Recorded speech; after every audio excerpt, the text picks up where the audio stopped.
बेटा, सियासी लोगों का रास्ता तो रहता ही है।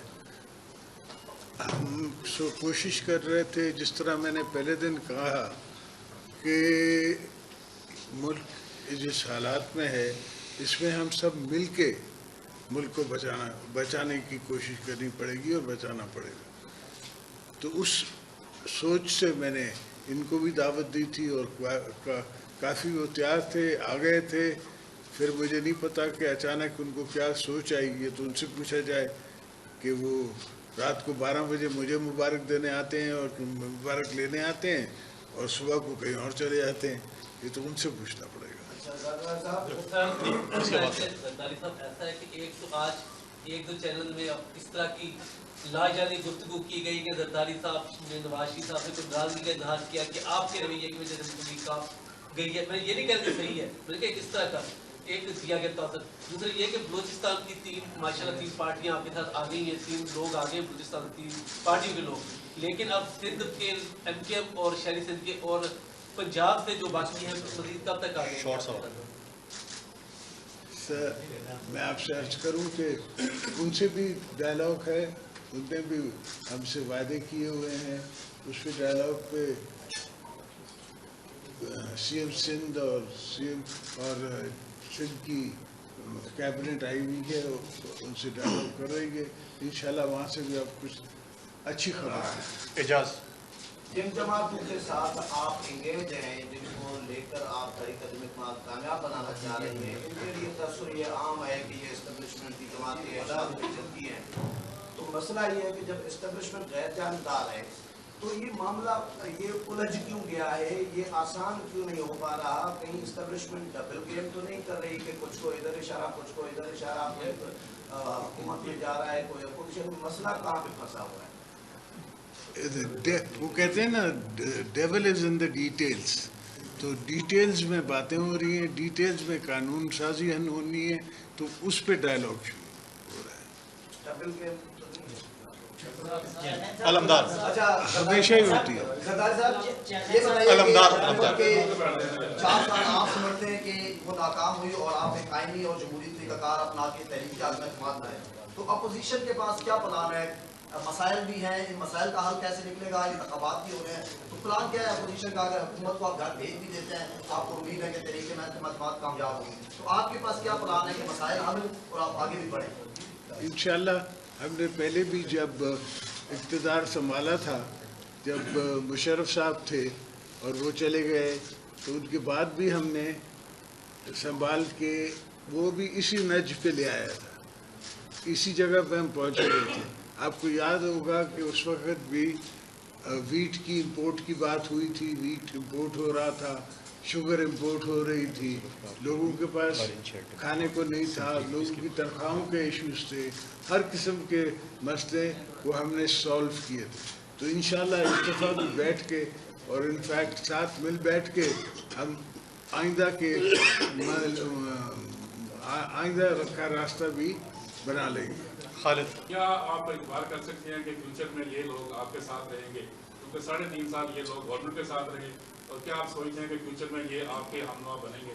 सर, मैं समझता हूँ इन सबको एहसास है कि पाकिस्तान के साथ रहना है, पाकिस्तान को बचाना है, पाकिस्तान की इकॉनमी को बचाना है, उसमें हम सबका भला है।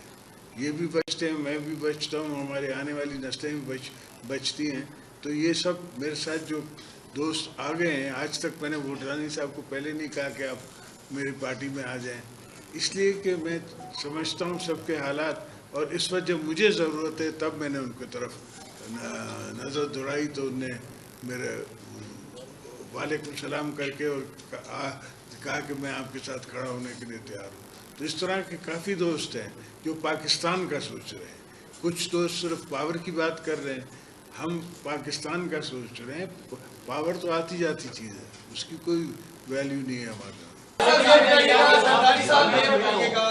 हुकूमत ये दावा कर रही है कि 10 से 12 लोग पीपल्स पार्टी के अदम एतमाद वाले दिन बीमार हो जाएंगे। एक तो ये बताएं कि कौन से लोग हैं जो बीमार हो जाएंगे पीपल्स पार्टी के। दूसरा सवाल ये कि क्या एस्टेब्लिशमेंट अभी तक न्यूट्रल है? जो गुज़िश्ता रोज हमने देखा कि काम लीग उधर चली गई और जाके उन्होंने ऐलान कर दिया कि हम आपके साथ हैं। तो क्या समझते हैं एस्टेब्लिशमेंट अभी तक न्यूट्रल है?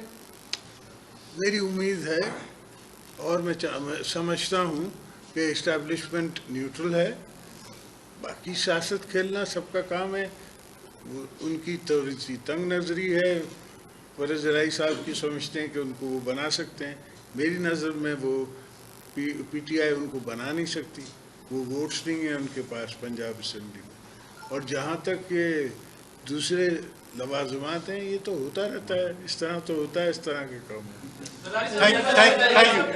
آپ نے سوال کیا کہ زرداری صاحب نے بلوچستان کے لیے کیا کیا ہے،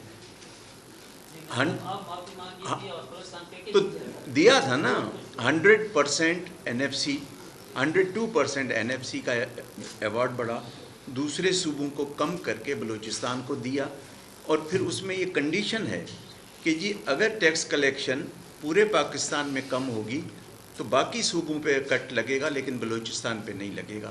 5000 نوکریاں بلوچستان پیکیج کے تحت دی، 120 ارب روپے جو NFC کے علاوہ ہیں، جو آپ نے سنا ہوگا نواب بگٹی صاحب بھی کہتے رہے کہ جی ہمارے گیس ڈیولپمنٹ سر چارج ہے، وہ ان ایڈیشن ٹو NFC وہ 120 ارب ملے۔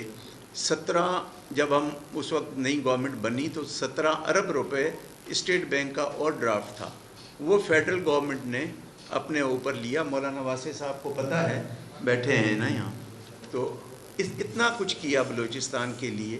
اور 100 ڈیمز کا جو پروجیکٹ ہے وہ بھی اس زمانے میں شروع ہوا جو ابھی تک چل رہا ہے۔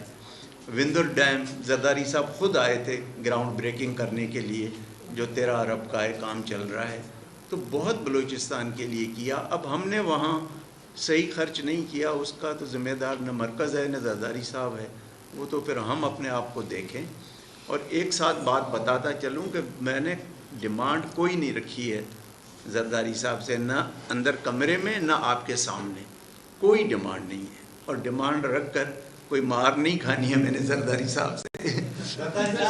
وہ سارے بھوٹانی صاحب کل بلوچستان عوامی نیشنل پارٹی عوامی پارٹی اینڈ JWP، تو یہ ایک بہت ہی اچھا انڈیکیشن ہے۔ اور پاکستان، جیسے صدر زرداری صاحب نے کل کہا کہ اگر بلوچستان ہے تو پاکستان ہے، بلوچستان ساتھ ہے تو پاکستان ساتھ ہے، بلوچستان کا مستقبل روشن ہے تو پاکستان کا مستقبل روشن ہے۔ جہاں تک سپریم کورٹ کی مداخلت کی بات ہے، میرا خیال میں جہاں ایک کیس اب ساتھ ساتھ چل رہا ہے سپریم کورٹ میں، اور ہر دوسرا دن اعلیٰ عدلیہ کا بینچ بیٹھ رہا ہے، تو اب اسپیکر صاحب ایسے سوچے گا بھی نہیں